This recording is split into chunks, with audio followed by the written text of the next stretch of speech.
Alright, so, random ass read. Um, and I've been learning about reversal cards, and it's gotten very interesting. And so it starts off with this reverse Knight of Sword, and the Two of Coin, and the Eight of Swords, which I thought was really weird. And this is a mixture of the booklet from Egyptian Tarot, and like, I don't know if you've ever heard of the app, Galaxy Tarot. They have really good explanations for shit on there. So, as the Knight of Swords in reverse, it started saying something about either saying something you regret, doing things you regret, something in regret. So basically, it's feeling regret, but going ahead and putting the fight down. And by releasing, you can begin the healing process from this inner crisis. Or for me, that was guilt. So this is feeling regret and guilt and allowing it to heal. And I'm trying to think of where to go with it next because I write down the explanations, but it's just, I don't know. Anyway, so basically, I could have done this whole reading just reading the major arcanas, which was the Chariot, the Hangman, the Moon, and Reverse Death, Sun, the Lovers, and Reverse Temperance. Basically, I'll just I don't know how to. Basically, this reading is about overcoming and triumph over a great sorrow or loss, and doing that by, I guess, by releasing and understanding and surrendering control. Um, the refusal to let go. It's a form of not forgiving yourself, and it holds yourself back. Um, it is time to forgive and release so that you can receive again. It's okay to not be okay. I know I had to write it down. Um, put your walls down and allow what was to be. There is no healing until you allow new beginnings to begin. If it was meant to be, it would have been. You can't lose what wasn't yours, and what wasn't yours cannot be, and what is yours cannot be lost. It's okay to let go. Letting go is not a failure.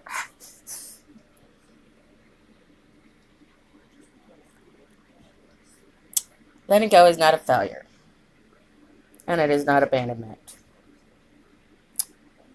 It's acceptance that change is inevitable,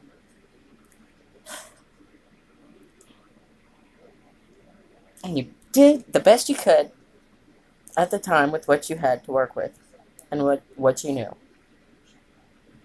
You need to forgive yourself, as no one else can love you if you don't love yourself. So, yeah. Anyway, so on that note, so basically, this is a healing process can begin. This Three of Wands in reverse is lacking the resources or understanding or not knowing how to proceed. So basically, there's some kind of victory by becoming your authentic self and taking leadership of your own world. And by changing your perspective and releasing what was and changing your perspective on either yourself or other people. This is self-forgiveness. And by releasing and putting down the fight, you can gain clarity and self-acceptance, and then you have more to give And by giving, you can receive more. And this is, there's also a lot of self-analysis. Whenever I'm looking at the moon card lately, I'm seeing self-analysis. This is understanding the subconscious mind and why you do or don't do the things you do or don't do. So this is defensiveness or perseverance, and it can also be seen as,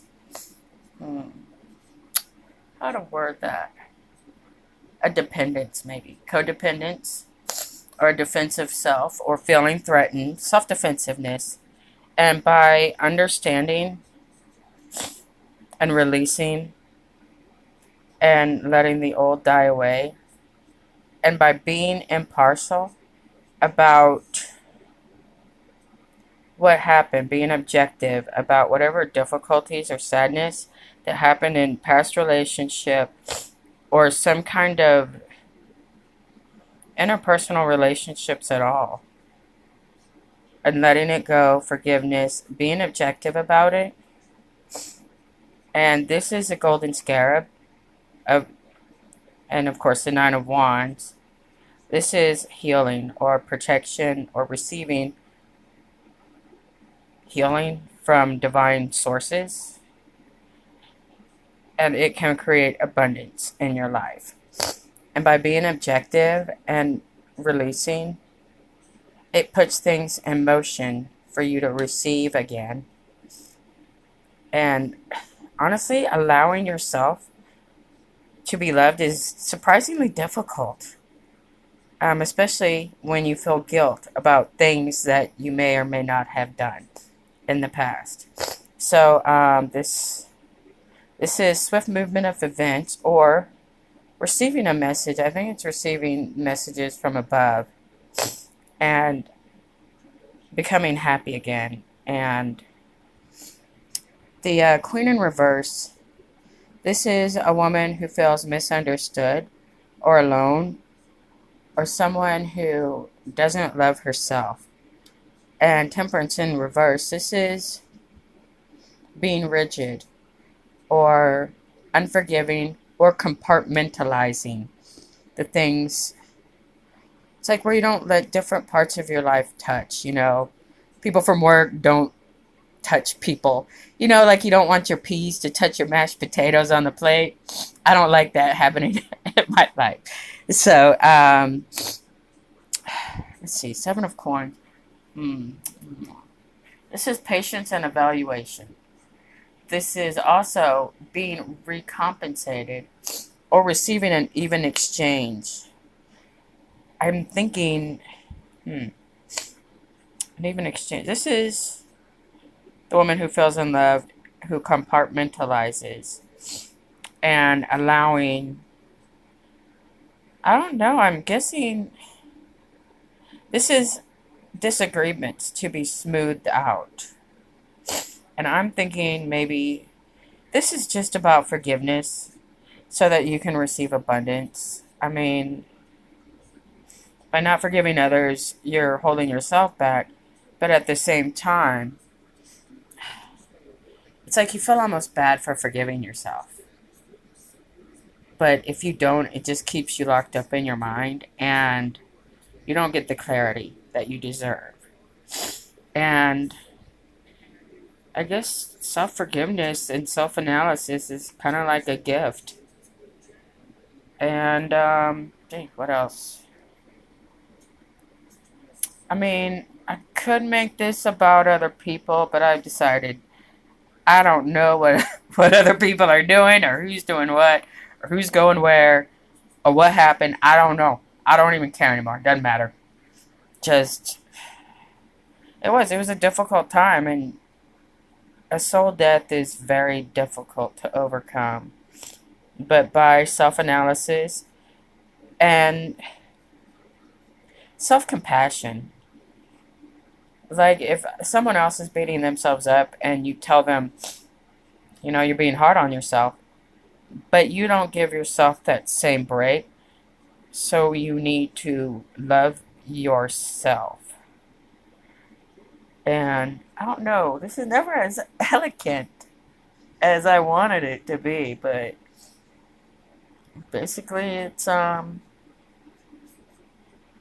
just allowing opportunities to finally come in.